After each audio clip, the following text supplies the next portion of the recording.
Hello. Hello. And welcome to Finish Big. Yeah, we are listening our way through all of Big Finish, all the different series from Dalek Empire, Doctor Who, to Earth Search. To Fly Me to the Moon. We're doing all of those ones. Sylvester McCoy, sex pervert therapist. But this time we are back to the Tomorrow People. Yep. So, unfortunately, this isn't available anymore through Big Finish, although I've just seen someone put up a load on YouTube, so if you give it a bit of a Google, you might be able to find some of these. I think that's what you call illegal. Yeah, but you can't get them anywhere, so it's not like you're taking sales away because they're not for sale. So I know that. I just think scared that people... if they happen to be on YouTube, I think that's fine. I'm scared that people are going to end up in prison with Adrian Ridgersford. Yes. Yeah. Anyway. Fortunately, nobody from the Tomorrow People range is going to end up in prison this time because I thought this was a strong season. Well, it's series 3. A few issues, but a strong season. Okay, well, it's series 3, and the stories we're talking about today are the Slarvian Menace. John, do you want to come clubbing with us tonight? The Warlock's Dance. Come back to us, Rex, and start the dance again. A Living Hell. If I don't get an A for this assignment, I'm going to get my tutor sacked. And Trigonometry. This area of space is ours. Tell your cartel this. Yep, so a mixed bunch of 4 releases. Why mixed? Well, some of them, I mean, because last season, we didn't really enjoy the last season, did we, very much? It got a bit complicated. Too much it was all Nigel very Fairs going on there, yeah. So we do have some Nigel Fairs here. A little We've bit. got some other writers. So and interestingly, it's the weakest of the season again. It's funny, I always forget that they're divided up into like 3 little mini episodes. Yeah, I like that. 15, 20-minute episodes. That's a great structure because it means you get sort of 15 minutes, 15 minutes, 15 minutes with a cliffhanger at each bit, you know? Yeah. A bit like the Sarah Jane Adventures. Yeah, because you see them as you see just over an hour and you think, it's just going to be, your standard 60-minute play. But actually, with the music in between, it sort of divides up quite nicely. I have a theory that whoever's in creative control of this series, and I think it's Gary Russell. Well, I think Nigel Fairs takes it over. I'm not sure if he has. I'm not sure. Gary Russell is a huge fan of Tomorrow People. He chose that for my Hamster Extra, so I know he's a massive fan of this series. And I think they looked at the last series and went, okay, I think we've gone a little bit away from what the Tomorrow People was on TV. And especially with the first 2 of this series, they pull it right back to what they want it to be, sort of evil new technology and sinister cults out in the country and things like that. They feel more like the TV ones. Oh, we love all this stuff though, don't we? Well, let's talk about the first one then. Okay. And it's called the Slarvian Menace. The Slarvians have not been into Tomorrow People before, but you'd swear they was, because it's definitely a Tomorrow People monster name, isn't it? Yeah, it was released in October 2004. This one's written by Mark Wright. Without Cavan Scott. Yeah. He's back in the next one without Mark Wright. Has they fallen out, do you think? No, I don't think so. Well, they still work together on the main range. So this whole series stars our regular Tomorrow People. Oh, we love them. So we've got Nicholas Young as John. That's right. Very uptight. Yeah, Helen Goldwyn as Eleanor. Oh, she's very loose, and not in that way. Daniel Wilson as Paul. Oh, he's the hip new Tomorrow person for this series. Yep. So this particular episode guest stars Caroline Morris as Sharon or Shazza. You sure it's Morris? It is Caroline Morris. Can I hang on a second? We should have a Caroline Morris section here. Because, no one's been in touch to tell us where Caroline Morris is since last time, been out unfortunately. A week. Jesus Christ. So if you are out there, but because I was searching for Caroline Morris, all my Facebook comes up as you might know Caroline Morris. So I'm getting all the Caroline Morris bits coming up. They don't look. I thought for a moment that I found her because there was a picture of this lady outside the pyramids. And I was like, oh my God, it's Caroline Morris. But then I realised it's not. More update from me is I decided to befriend Caroline Norris. No, you who didn't. was the one person we thought looked like Caroline Morris. And unfortunately, through a series of just gentle conversations with her on Facebook Messenger, I can guarantee you Caroline Norris is not Caroline Morris. None of that happened. That was all made up. It's all made up, yeah. Take everything I'll say with a pinch of salt. Anyway, it's nice that she's got another part here around. Oh, she's getting so... like, this is Gary Around this Russell. time. He's Yeah. given her all the work in the world. Anyway, back to the Slarvian Menace. Yes, I loved it. Right. I really, really liked This is your traditional standard. This could have been like in the series 1, this Yeah. story. It's basically mobile phones gone evil. You know, this new technology that's coming in, and it's very Wotan actually from the War Machines. Because- they're all taking calls, and it's like, you will do as we say. The evil Slarvians taking people over. Because these Tomorrow People series are set at the time of release, so it's 2004, like early 2000s. And this they're feels not like fitting it, into doesn't the 70s or anything. This Like, does feel early 2000s. They go down. It's very War Machines. They go to the hottest night spot in town in this episode, don't they? They go clubbing. It's very that, isn't it? That's right. It's very that. I like that though. I like how sort of modern and up to date this feels. So Caroline Morris, Shazza, Shazza is Paul's friends from college. That's how she gets involved. Is Shazza a very 2003 sort of a name? Not. It's more sort of like mid-80s. Shazza is like a 90s comic strip name, isn't it? Well, no, it's like Sharon Watts from EastEnders, you know? Or Shazza, anyway, sort of late 80s. So that's how she gets mixed up into it. I got a bit confused because she sort of accepts the Tomorrow People a bit. She sort of ends up coming along with them. Is it Paul's girlfriend? His friend from college. I think it's his girlfriend.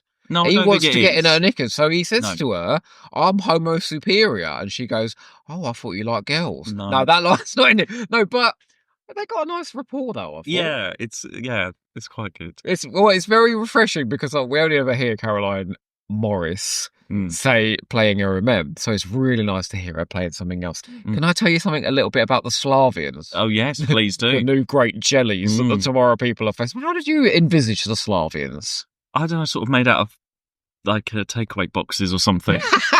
I always imagined a Camille monster from Red Dwarf with the eye stalk hanging down. Anyway, I'd like to let you know, because Mark Wright has taken it upon himself to mention the Slarvians at every possible opportunity in many Big Finish stories. Are you ready for this? Yeah, okay.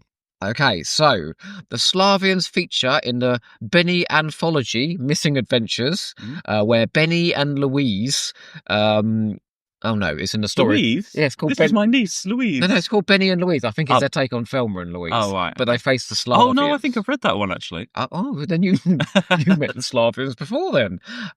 They're also mentioned in the Fourth Doctor audio, The Eternal Battle, featuring the Fourth Doctor and Leela, which was written by Mark Morris. In 1947, the First Doctor and Dodo Chaplet stopped a Slarvian scout ship from interfering with a weapon convoy at Scabster Harbour. Wherever that is, I'm not sure. They're also mentioned in Masters of Earth, the Colin Baker of Dalek audio. I would like to tell you that in the 42nd century, the Slarvians tried to invade the new Naxium Empire, but they were thwarted by Iris Wildtime. So Mark Wright's been writing for Iris as well. Basically, wherever Mark Wright has been, he's putting in references to the Slarvians. Finally, I'd like to regale you with an anecdote from the Third Doctor. He once told an amusing anecdote to Alistair Gordon Lethbridge Stewart, which involved a Slarvian in a Santa suit holding a rubber chicken. And that's in Faithful Friends Part 1, Short Trips. Okay, well, so they've been about the place. Yeah, they have. Yeah. Apparently, we never knew, but they were this huge nemesis of the entire universe. So yeah, it is a very traditional story. And well, actually, also there's another Doctor Who reference. We get Wenley Moore referenced in this that was as well. Fun, wasn't it? So Yeah. sort of bringing it into the Doctor Who universe It's a little bit. the Wenley Moore early warning system. So they detect extraterrestrial incursions. Then the warning system goes off. Yeah. Do you think it's the same place then? Same place from the Silurians? Yeah, it's Wenley Moore. Yeah. Okay. That's the whole point. I'm just asking. Jesus Christ. That's the point. What are they not? It's just that's why they called it Wenley Moore. What's great though is the story sort of becomes a bit like the first Sarah Jane. What's it called? Invasion of the Bane. All the kids with the telephones all become zombies and start surrounding the Tomorrow People, don't they? This is the type of Tomorrow People that I like, though. You just sort of straightforward, one-off story. It's not linked to any other big arcs. Or it's anything very like that. Sarah Jane. Did you not think? Do we have a bit of an arc there with what's his name? John. Nicholas Young. John. Yeah. Starting to have some. He's starting to hear these. They're always. When doesn't a Tomorrow person have some psychic issues? Every series, every other episode. Well, it's either a psychic issue of the week or a psychic story arc of the season. They're psychic. I know. Well, they've got to have psychic issues because they're psychic. If mobile phones were invented in the 70s, Tomorrow people wouldn't exist. No, because they don't need their psychic stuff. They just phone each other up. They don't really need it anymore. Anyway, that's always going on there. There's always something in the background. But I just thought this was light, to the point. I think the regulars are really well established now, and you just love hanging with them. The monsters were funny. I mean, they've got ridiculous voices, because always the monsters in the Tomorrow People have ridiculous voices. But were just really fun. A proper season opener. Very, very Sarah Jane in that respect, in that it's just a rip-roaring adventure to get us going into the series. When are we going to talk about Helen Goldwyn and her 40th birthday party? What's happening at her 40th birthday party? We love Helen Goldwyn as Emma. Where was our invite? We love Helen Goldwyn and her one shows. That video you showed me. Hang on, she's put it up. So on Helen Goldwyn's YouTube, she's put a video up of her 40th birthday. Oh, it was wonderful. She's filming it. I felt as if I was there. We got to go round the table and meet everybody. Everyone at her party. And it looked like the most luxurious feast, didn't it? Everyone had the most elaborate meals. Goat's cheese for starter. Oh, lovely. So I feel like if you want like a reality show, Helen Goldwyn, unplugged, post Tomorrow People, have a look on her YouTube page. There's all sorts there. Actually, I do love her YouTube page, She puts up songs for a one-woman show. Some great songs. But she's got her own music videos as well. The Christmas song, I Wanna Be a Christmas #1. Yeah. I love it. I love that song. Now, look, we sound like we're being utterly rude about Helen Goldwyn. Just the more you uncover please just say, about Helen Goldwyn, the more you appreciate. Drop all the pretense for a second. We love you, Helen Goldwyn, and we think you're a huge talent. And frankly, Big Finish are not using you enough these days. That's all I have to say on the matter. She brightens up as in the Tomorrow People. She brightens up everything she touches, except for Becky Lee Kowalski, of course. I mean, she's better than any of the actual Tomorrow People that were on TV, I think. Well, more on them later in this episode, yeah. Okay, well, let's go on to the next one then. Okay. So that is The Warlock's Dance. Oh, boy. Released in October 2004, written by Cavan Scott. Yes, right. And along with our regulars, we've got Neil Salvage. Neil Salvage. Jackie Scarvelis and Lena Ray. Basically, there's no one that we've ever heard of in this one. He hasn't pronounced any of those names properly. But please do not Google those names on his pronunciations. But we do have Trevor Littledale as Tim. So obviously he's not the original actor, is he? No. So they do... That's Philip Gilbert. They do reference that the voice changes of Tim, because obviously the actor died when they were making the other series. Yeah. And I think it was greeted with a bit of controversy, obviously because people are used to Philip Gilbert. But what are they going to do? You don't have Tim if they don't recast it. So Tim had shut down, or something had happened to him last series. So he's back up and running, and there's a line that says, "Oh, his voice might be a bit different because I fixed him different." It's a bit like K9 in series 17 after he got his laryngitis and sounded very camp after that. These voice actors are great, but no one really notices if the computer changes. To be honest, the thing is with Zen in Blake 7, when Alistair Locke does Peter Tuddenham's voice, he does Aurak, but that voice is so heavily distorted that you can kind of get away with it. Whereas I think Philip Gilbert, it's basically just his voice. Yeah. And so I wouldn't want someone just to do an impression of it, especially when he's just died. Like, oh, hurrah, I've got a role. They probably left it a little while. I think it was pretty soon around this point. Anyway, so The Warlock's Dance. Another traditional story, something creepy going on in a village. It's like Hinchcliffe Who, this. Yeah, it's more Doctor Who vibes going on. Can I confess something to you? Yeah? This is my favourite Tomorrow People audio to date. Wow. Even including those very funny ones that we had before. I thought the atmosphere in this one was absolutely. We listened to this late at night. We had a candle going, and it was really and it was really creepy. They do the thing that they did in the first Sapphire and Steel assignment 1. It's a creepy nursery rhyme that keeps cutting in, but it's sort of discordantly played. And it was really unnerving me. But in the same breath, you've got weird stuff happening and people waving knives about and all sorts. And it really lent into folk horror in a very, very effective way. Because there's this girl that's gone missing in the 80s. Yeah, great mystery. And then in the 2000s, she turns up again and no time has passed for her. And you get like Eleanor going to like the local village, trying to like talk to the locals and investigate what's going on. To the woman who's going, I'm going to tell you the myth of the Warlock's dance. And there's some kind of psychic thing that alerts them to the village. Of course. That's how they start investigating. And John is still hearing his whispery messages. Yeah, that's we all going on. Still don't know why yet. Sort of running through the series very subtly. So John and Paul are investigating, doing around the village as well. And yeah, I just really like how that's done. They visited the furry tree. Oh, that was the name of the furry tree. Furry tree, excuse me? If I was to, I'll tell you what, I'll meet you in the furry tree. I think I was in for a good night. The Helen Golden needs to book her one-woman show at that pub. It had a brilliant cliffhanger at the end of episode 1, where that nursery rhyme's kicking in and Paul's out in the woods and something odd is happening to him. And at the same time, the woman is telling Eleanor the myth of the Warlock's dance.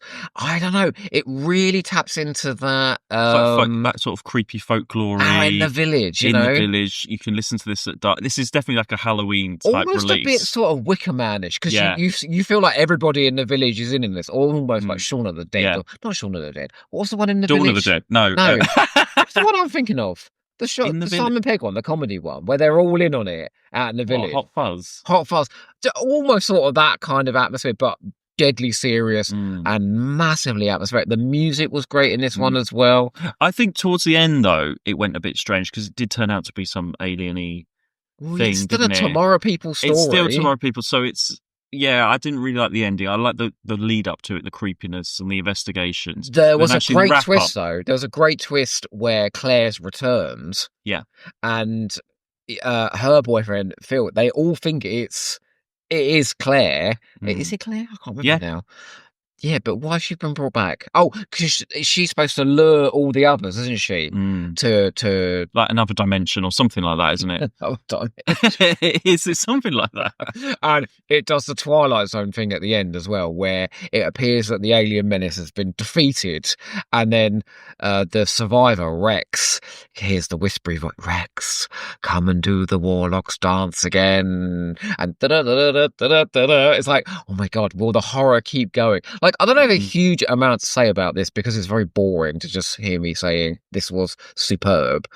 This was superb. Yeah, it's just got a lot of atmosphere to it, which some of the other spacey ones don't. You know, some of the ones last year felt like they went on for about 5 hours. This one just flew by. Time, they don't go over, they don't outstay their welcome. Yeah. Yeah.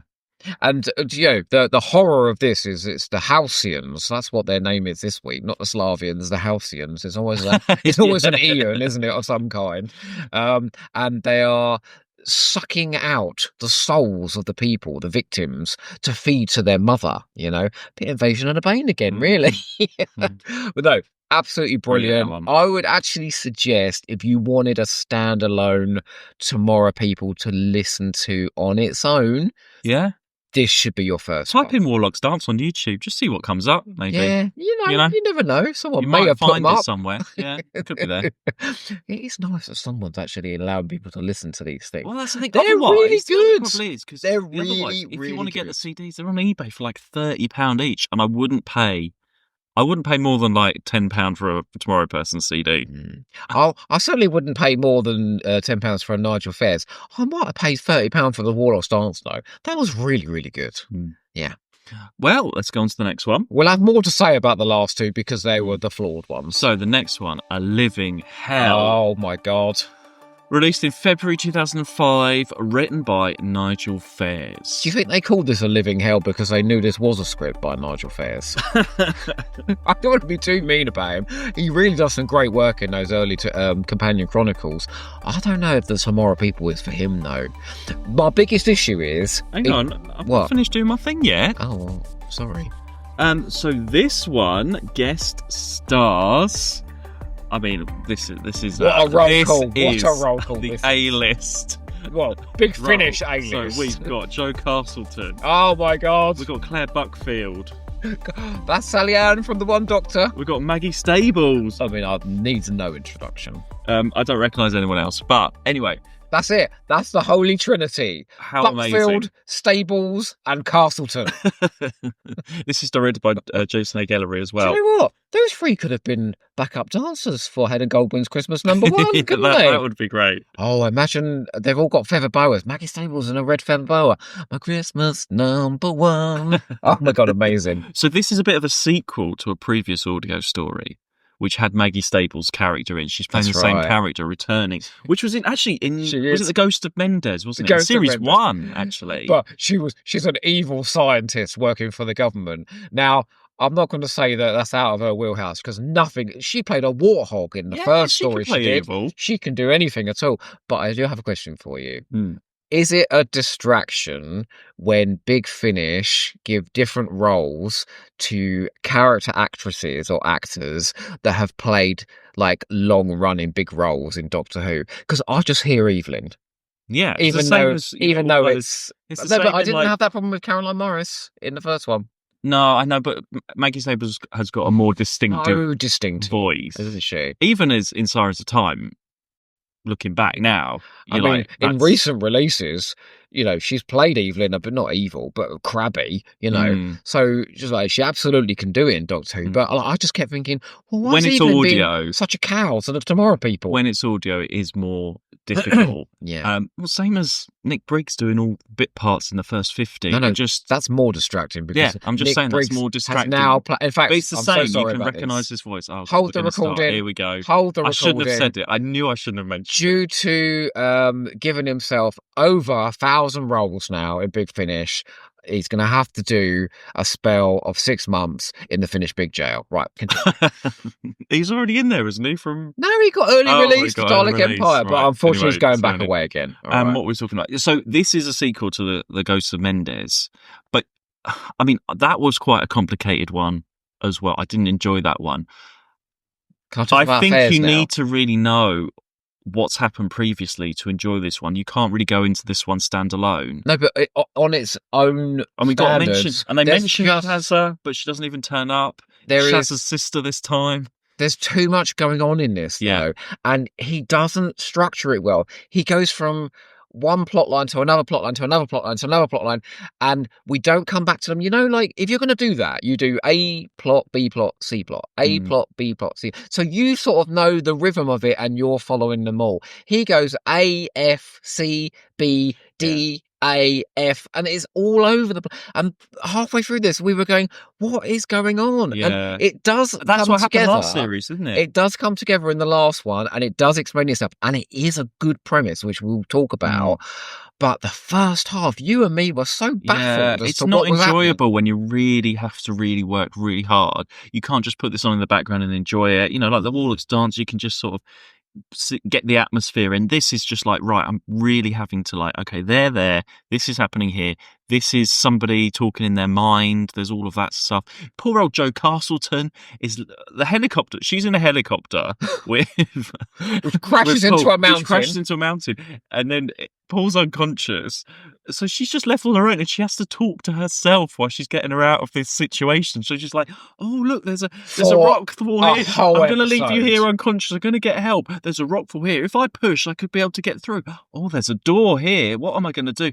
Poor old Joe Castleton. Why does Joe Castleton always get left the shit job? Apart from Marion Conspiracy, she ends up in all these spin-offs on her own doing the hardest work. You mean the Marion Conspiracy, and then the Marion Conspiracy, and then poor old when she gets to work for Big Finish, like legit job, which she would probably get paid for more. What do you She mean a gets the legit job? What's she doing on No, I'm the just side? saying if she does the BBV and all Zygon and stuff, Oh, you yeah. know, she gets messed around all the time, and then she gets a decent job at Big Finish, and she gets, this part in the Tomorrow Well, I People, said which it is to you earlier. written so badly. Gary's involved in these, right? In some way, because he's writing one of these. He's absolutely involved in these. He's been doing Big Finish for some time now. We're doing these in order. So he's done the first 50 main ranges.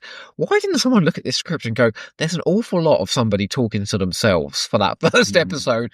And no one walks around. You just don't walk around narrating your life, do you? Yeah. Going, oh, well, I've woken up this morning. Oh, how I might go and have a cup of tea. What's going on down It here? still it doesn't happen as much in Big Finish now, but in the early days, I think, Yeah. in audio, I mean, it's just They were sort of working their way in, but Fears has done enough of these now to know better, frankly. It's very, very odd.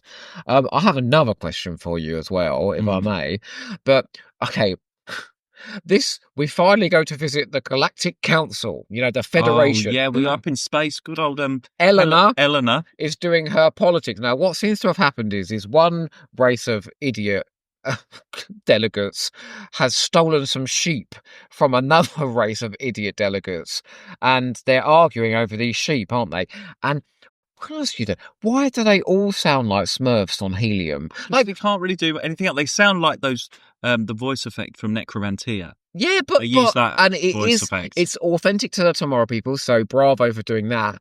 But in terms of drama, because those scenes are played dramatically, but with squeaky voices, and they're discussing stealing sheep. So is it comedy? Is it drama? It's neither, because it is ineffective as both. Is it science fiction? Not really. Does it lead to a satisfying conclusion? No. Yeah, but you just described the Tomorrow People just as a whole. No, but the last one we listened to was a great drama with buckets of atmosphere. It's the space stuff I don't like, yeah. I just don't think it works for them. It's authentic to the TV show, but this is a 2000s audio and not a 1970s TV show. We've gone through the whole fabulous sort of 90s period where they brought the Tomorrow People way up to date, and there's far more of the 90s Tomorrow People in these audios than there is the originals, no matter what they keep trying to tell us. So those scenes were just tedious, weren't they? Yeah. Helen Golding does her best, though. She gets through it. I know, but those squeaky voices, awful. Really awful. You and me kept looking at each other, just sort of with a distasteful look. It relies on this other Tomorrow sort of that Maggie Stables has got locked up. This other Tomorrow guy who was previously in something. Well, that was the one from the Ghost of Inde. Yeah. To be like this evil version or something. Well, so the good idea at the heart of this, and I do think this is a good idea, and it only comes out towards the end, is that every single Tomorrow person that has broken out. Sorry, I was waiting for you to laugh. Every single Tomorrow person that has broken out and has, they jaunt into hyperspace, and some of them die because they can't use their powers properly. Yes. And so what they've done is Claire Buckfield is the living embodiment of all of these dead Tomorrow People that have been lost in hyperspace, and she basically has a confrontation with John at the end and says, you didn't save us, you promised us we'd be the next part of human evolution, we all died, you should feel really guilty. And it's sort of pushing us into the last story, because the last story, he wakes up in a mental asylum or something. Who made John in charge of the Tomorrow People in the first place anyway? He did it himself. He's an arrogant prick, isn't he? And so that's a really good idea, though. It's a good idea for him to feel bad about that, because he couldn't guide them properly, because he was quite new at it as well. But forgive me, don't give that role to Claire Buckfield, because Claire Buckfield is great as Sally Ann in The One Doctor, right? Yeah, the foil to Biggins in that, but bugger me, she's not. She cannot play an evil villain. I wonder what happened to her, because they used her a lot, because she was in Judge Dredd a bit, and then she sort of dropped out of that all of a sudden. Yeah, she's going to be a regular in that. She's probably in the theatre. She appears here and there in a few of these, but she wasn't good in this role. She wasn't convincing in this role. And I think she's just friends with Jason A. Gallery. Nicholas Young as John, he's a good actor, I think, and he anchors this series he's great in those scenes, and he's given it all. And he's like, I should have done better for them. And then you've got Claire Buckfield going, yes, well, you should have done better for us, shouldn't you? And all, and it's all very mannered. It's a real clash of performances there. So again, I don't think really on any level this worked too well. No, I didn't enjoy I this. think he had a good idea, and he just didn't quite know how to execute But it. it leads into the next story. Yes. Although the best part of this third one, what was it called again? A Living Hell. The best part of the Living Hell was when all the ambassadors were squabbling and then suddenly Helen Goldwyn as Eleanor just goes, for God's sakes, shut up! It was so funny, and it was such a relief at that point. I was like, someone needs to tell these people to shut up. Anyway, let's move on. Oh my God. Here's a fact. Where did we hear this? Where did this come from? Oh, it was in an interview. Helen Goldwyn, we'll go back to her birthdays again. She missed her 30th birthday party. Why? Because she had to go and record the first Tomorrow People. Oh, well, that's why she had a good 40th. And then she had a great 40th, That's didn't she, right. at that hotel with everyone and the ghost Frankly, trees? can I just say this? The success of the Tomorrow People, audios, because they were a success. You had 5 series. They were going to do more if the rights hadn't come away, If you audios made Helen Goldwyn miss her 30th birthday party, I feel as if the proceeds from the Tomorrow People audio should have paid for her 40th. Yeah, exactly. Yeah, well, it's a nice dinner. Yeah. That's right. Anyway. I'm ascending Helen Goldwyn into our Queens of Big Finish. Yeah, she's there. She's wonderful. Well, the next story follows on, and it's called Trigonometry, and it was released in March 2005, written by Gary Russell. So much to unpick with this one. We've got some returning television Tomorrow People. We've got a lot of returning people. So we've got Peter Vaughan Clark back. We've got Elizabeth Adair, Mike Holloway.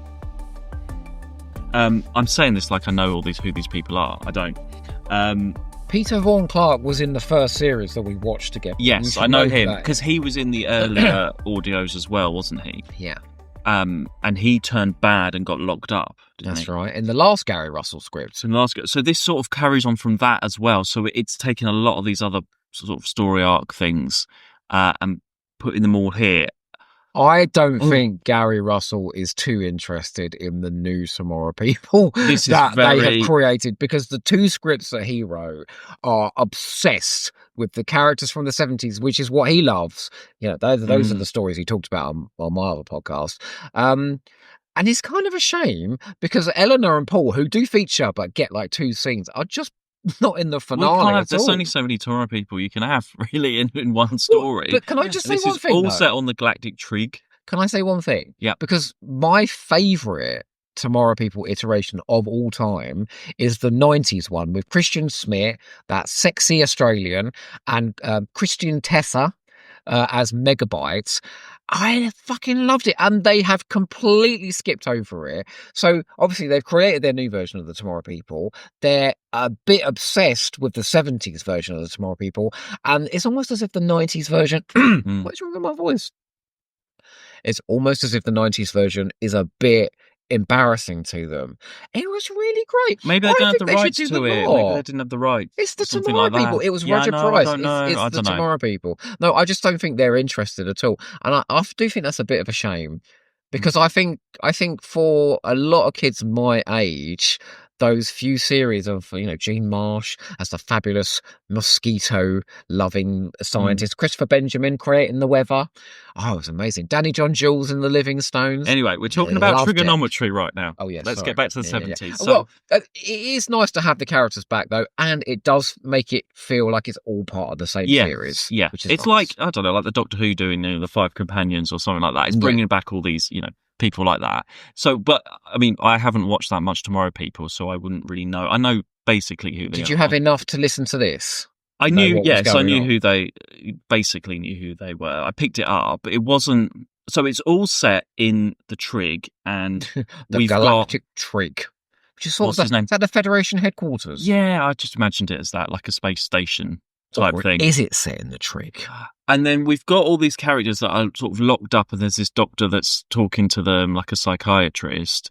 So, because at the end of the last Do you know who that story, what's his name? He's the main guy. John Was taken away for medical reasons. Yeah. Well, and then Helen Goldwyn, Eleanor, was left being like, "Oh, I'm the only tomorrow person on watch for the whole world in case anything happens." While what's his name again? John is away. Why is John a hard name for you John, to remember? Paul, Tim, they're all just and Eleanor, basic that's names. literally 4 names. I know. Jesus Christ, and we talked about them a lot. Although, John was made to feel very guilty in the last one about the Tomorrow people that have died. Yeah. So the suggestion is now he's had a bit of a breakdown. He's in a loony bin. Yeah. The quote here is from the doctor: "Because you're insane. Tick tock, round the bend and out the other side." But then we've got Elizabeth, who is also like next door. Yeah, well, I figured it was like literally the next padded cell along. The next cell along. And since she left the series, I don't know, I've not really seen any of her episodes. She's went off to be like a galactic ambassador. But then, so she's like, "Oh, I'm ill," and she's not really sure where. So we're like, okay, it's not just a normal thing. No, she's fabulous. Like, absolutely bucking the trend of terrible racism in the 70s. They pulled in this brilliant person of colour. I think it's series 3 she joins, and she's there right till the end. The only one I've seen her in is the Peter Davison, Sandra Dickinson one. Okay, that's not a great one. But she's a good actress, and that's a bit of a miracle in the 70s, Tomorrow people. And 2, it's just so refreshing to see a person of colour not patronised, given a central role, and she's so fucking competent. She's like the diplomat as well. So she's all, when all the kids are fighting with John, she's the one who's in between them, sort of going, "Look, sort your shit out, you idiots." She's such a great character, so it was lovely to see her back. And then Peter Vaughan Clark, who is Stephen, who was the one who broke out in the very first 70s Tomorrow people. Yeah, so he was locked up bad before, so he's there recovering as well, and thinks, well, I've killed someone before, because he killed some of the other Tomorrow people, didn't he, last time in series 2, wasn't it? Series 2 in the last go. The other regulars who obviously weren't going to come back, they killed them off. And Mike is there as well, played by Mike Holloway. He's one of the later. Which one's him? He's one of. He was in this. Did you not hear him? No, but I don't know him on TV. So he comes along. I think it's series 5. So they basically wanted to push Peter Vaughan Clark out, and they wanted to bring in a new sort of hot, younger Tomorrow person, because Vaughan Clark's getting there's some dodgy stuff around Roger Price. Let's not go there. Anyway, he does rock. He's in a band, so he's like this new hip kid, and he's actually very likable. He's got this weird sort of mop top hair, but he's not a great actor, but he's a really likable character, and he has been going around all of the sort of rim worlds of the Federation. Yeah. It's basically all the worlds that the Federation do not extol their benevolence on. He goes to those worlds and helps them out. Yeah, a bit like Blake in Blake. So once they sort of leave the Tomorrow people, they go off and do their Tomorrow people duties in other worlds and other places. So they're all off doing something, and that's right. But they're brought back together, except for Sutai, who's dead. Who got murdered? She got murdered by Peter Vaughan Clark. Yeah. So that's the premise of Trigonometry. If you followed that, basically 3 of the old regulars from the 70s plus John from this series are in adjoining cells in this place. They think it's the Galactic Trig, and they're in psychiatric help because of whatever has happened to them. Yeah, that's where it starts. Yeah. They're being cured. That's what they say, isn't it? Yeah, they say they're being cured. Is there like a reading on this? About breaking out. It's a bit like coming out, isn't it? Like realizing that you're gay. Is there something about that? Because this was almost a bit like that radical, anti-gay therapy, wasn't it? Yeah. I was like, anyway, do you know who plays the psychiatrist? Who's that? Well, he's the same one who turned up the other day in The Harvest. Hang on a second. It's Pralix from the Pirate Planet. When we were listening to this, you said, "Guess who's playing it?" Yeah. And I said, "Oh, I don't know." And you were like, "Oh, I'm not going to tell you until we record." That's and I was like, "Oh, it sounds like the guy from The Harvest. Is it the guy from The Hardest?" And you said, "No." Oh, I didn't hear you say that. Sorry. And I was like, well, who is it then? I thought you were going to And say. here we go. He's I from thought the you were going to Harvest. say, is it the guy from the Pirate Planet? No. You know, it's Prolix who goes, "You hideous murdering maniac!" Him. Anyway, well, there we are. He was good. Guy from the I thought Harvest. he was good. Now, I've got a big question for you. Yeah. Why is Gary Russell taking this ridiculous 70s TV show, Mhm. right, and trying to give a very adult New Adventures spin on it? Because in the 2 stories that he's written so far, in one, he turned one of the characters into assassin and did this whole sort of angsty John, you always wanted to be in charge, and gave it sort of a New Ace kind of vibe, didn't it? And then in this, all of the 70s regulars go after John, and they're like, "You were always an arrogant prick," and all of this. And it's like, we didn't have none of that in the 70s. It was just fun adventures. No, why are we doing sort of the that's in your 90210 question. adolescent? That is in your question. That's what all the Doctor Who fans did in the books in the 90s. It's just the Tomorrow Person equivalent. It's all of the companions that left the Doctor and have gone on and had trauma, and what happened to Ace and Dodo and all of this. Nothing good happened to any of the companions in Doctor Who in the books after they left. It was just the 90s trend. And this is what Gary Russell is doing here for the Tomorrow People. Once I left being in the Tomorrow People, this happened to me and you. And all the angst. Yeah. Why, that's though? just what fans do. It's just a fanny thing to do. Because the thing he loved about the 70s show is that it was a fun adventure show with, the occasional adult moment, but mostly a fun adventure show. You're literally describing the same as Doctor Who. Yeah, but why? It just happened in the Tomorrow People. Yes, just because. That's even not a reason. More, especially in the Tomorrow People, because even in Doctor Who, you can sort of say this looked pretty good and there was a good moments. Tomorrow People is really a children's show that you should be embarrassed of, everyone. So why? You need to make it cool. And that's what you were doing. That's what Doctor Who fans were like, oh, this is actually a cool show because there's dark stuff going on and there's murder and people being like attacked and sex and stuff. You eventually shut up. And here it's like, oh, this really kiddie show with aliens on strings and stuff with really bad special effects, worse than Doctor Who season 15. And they're just trying to make it a cool, more adult show. And this is what you do, don't you? There we go. Kink shame fans of the Tomorrow People, all right? When you sit there forcing your friend Sarah Chu to watch things like Probe When to Die and The Invisible Enemy.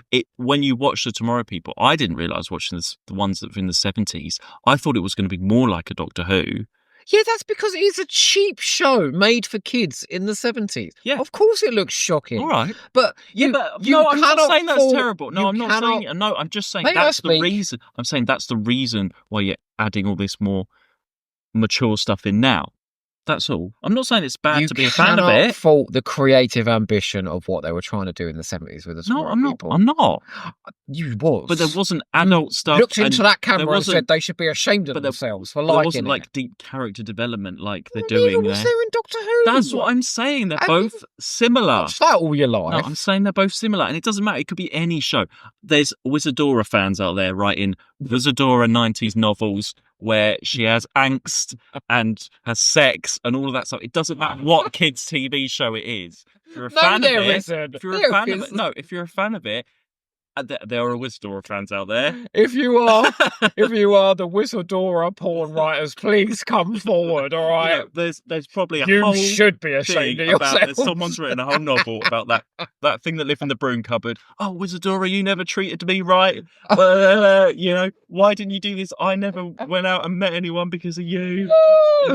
All that stuff. Anyway, it's the same thing. I'm just saying it's very odd, though. It is very odd to take the thing that he loved and to sort of mutate it into something a bit unpleasant. There's a weird moral compass to the Gary Russell scripted Tomorrow People episodes because suddenly it takes the famous five and he was in the famous five, wasn't he? It takes the famous five and it sort of then turns them into young adults. Well, they've grown up. This is later on. It's not set in the 70s. This is set years later. So it's perfectly natural. Elizabeth, our lovely Elizabeth Ardare, tells John that he was overbearing and pompous. I mean, he was. Don't get me wrong. But it's very odd. It's very odd. He goes, look at it. He goes, I took away their childhood. This is what John says. I took away their childhood. They were saving the world when they should have been interested in girls. I'm like, really? I'd rather be saving the world than being interested in girls. Thank you very much. Is that like a meta joke about the producer or something? I have no idea. No idea. But what I did love is that he is absolutely determined to make this episode a crucial point in this run of the Tomorrow People. So it turns out that it isn't the Galactic Trig. It's a massive con, and it's this cartel, this group of sort of alien businessmen. They want to take down the Federation.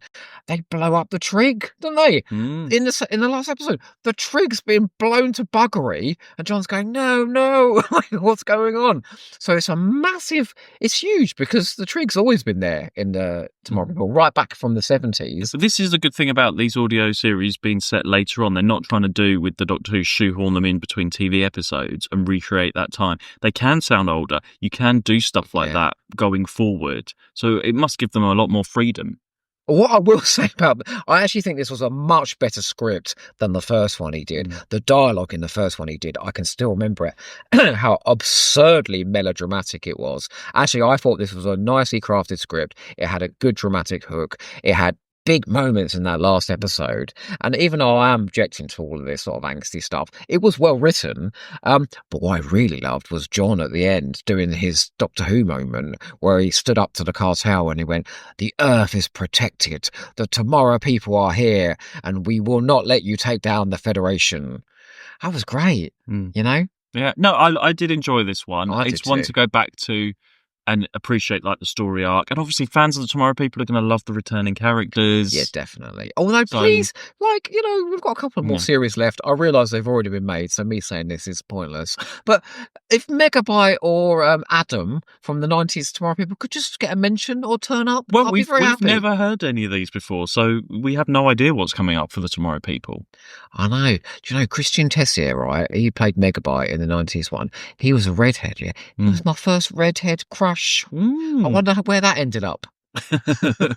Anyway. Right. Well, there we go. Yeah, a more successful Tomorrow People series, I think. Wait. Well, I've got one more thing to say. Right. So at the end of this story, we go off with a mission statement. All right. All the old regulars from the 70s split up. And Mike and Stephen are going off to all the rim worlds. Not to rim, the rim worlds, the areas on the edge of the Federation. Yeah, you're disgusting. And Elizabeth is off to contact the planets. She's going to help to pull the Federation together. Whoa, what did I say? Not pull off the planets. She's going to pull them together. You know, and they're going to rebuild the Trig. So everybody's got something to do. I think we've got a mission statement for Series 5. Hopefully. So I think it's a great finale, you know? It's a great finale that's pulling together all the sort of threads, and obviously John's whispery voices have now been solved. It's all sorted. We can now kick back into to normal. Series 5. For a new psychic crisis. Yes. Next time. But I thought 3 or 4 of these were very good. Yeah. With the Warlock stance being the absolute last one. best one. No, Living Hell was the worst for me. The third one. Third one. Yeah. For me, it goes 2, 4, 1, 3. How about you? Yeah. Same. Oh. How nice. Right. Well, there we are. Another Tomorrow People done. I've got to say, though, let's just say as a very quick side note, all of these TV shows stroke comic stuff that we've never explored before. Yeah. So that's Judge Dredd, the Tomorrow People, and what's the other one we've done that we've never explored? Earth Search we didn't do. Earth Search, and all of this. I love doing these ones. Yeah, it's really interesting not knowing. Know nothing about it. So I just adore exploring this stuff. And I feel as if I've learned about James Follett's work. I've learned about the Judge Dredd history. Universe, yeah. And I've absolutely discovered the whole of the Tomorrow People TV show. So as we go on, like, I know nothing about the Omega Factor at all. I would like to watch all the Tomorrow People through. We've still not done that. Do you feel ashamed now? I think we'd have to start again, and I'd have to get through those first episodes again with that robot man. They were some of the better ones. Yeah. Maybe we'll give it a go. All right. Maybe we'll try. Anyway, It's been fun though. Next it's really time- fun. Please check these out. Google on YouTube Tomorrow People. well, next time we are off to do another series of Bernice Summerfield. Oh. Yes! The ultimate queen. Yes. Bernice. Yes. It feels like ages. I know. Well, it's Da-na-na-na. series 5 of Bernice Summerfield and the lovely Lisa Bauman. So we'll be doing the Grell Escape, Jacqueline Rayner. the Bone of Contention, Oh, Simon A. Forward. the Relics of Jigsaw, Oh, Steve Cole, Don't Drop the Soap. and the Masquerade of Death. Oh, I fucking love that one. Stuart Sheargold. It's a great season. It is It great. is a great season. Yeah, so I'm very excited to do that. My God, more exciting spin-offery. I can't wait. Yeah. Well, we better jaunt off not into hyperspace. You know what they say about Bernice? Yeah. They said you never Okay, right, wanted we're gonna stop her now. in your Anyway, hair. see you next time. But as you That's know, nothing. she's That's famous Irish Wild for Time. What are it. you talking about? Oh yeah, sorry. We're putting our face Right. in a happy Don't forget place to filled with finish butterflies and cake. Big. Finish big.